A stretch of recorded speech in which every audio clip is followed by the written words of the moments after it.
from Windsor-Tecumseh. Thank you, Speaker. And at the end of my statement, I will be asking for unanimous consent for a moment of silence to honour a great Canadian. Stop the clock, please. I appreciate that from the member, but with his indulgence, I'll wait until all the statements are done and then come back to it. Thank you. Thank you, Speaker.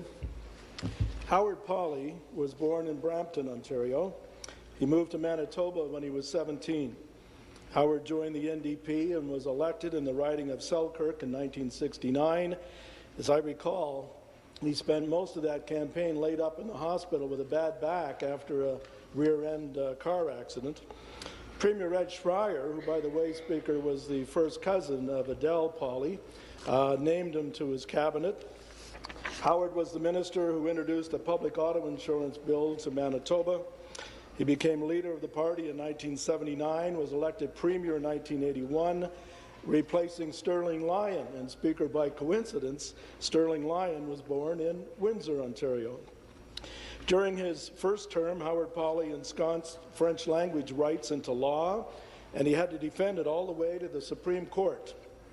He continued as a political warrior in his second term amid the national battles over the Meech Lake Accord and the Free Trade Act with the United States.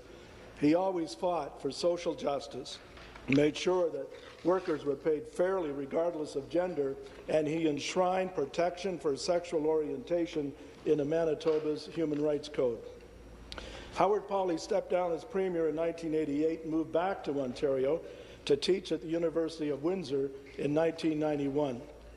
He was a man of outstanding moral fibre.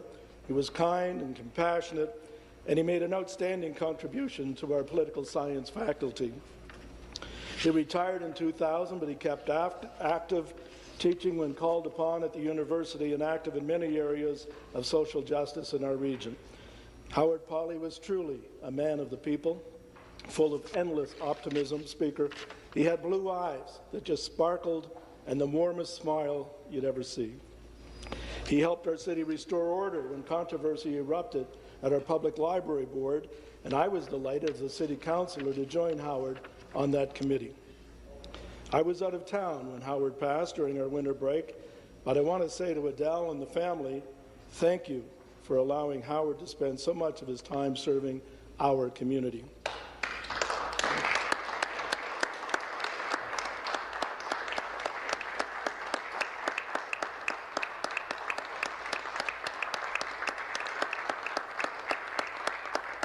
Speaker, as a final note, when he was the Premier of Manitoba, he'd like to remind us all that Canada had two serving premiers from Brampton because Bill Davis was the Premier of Ontario at the same time. Thank you, Speaker. Thank you. Further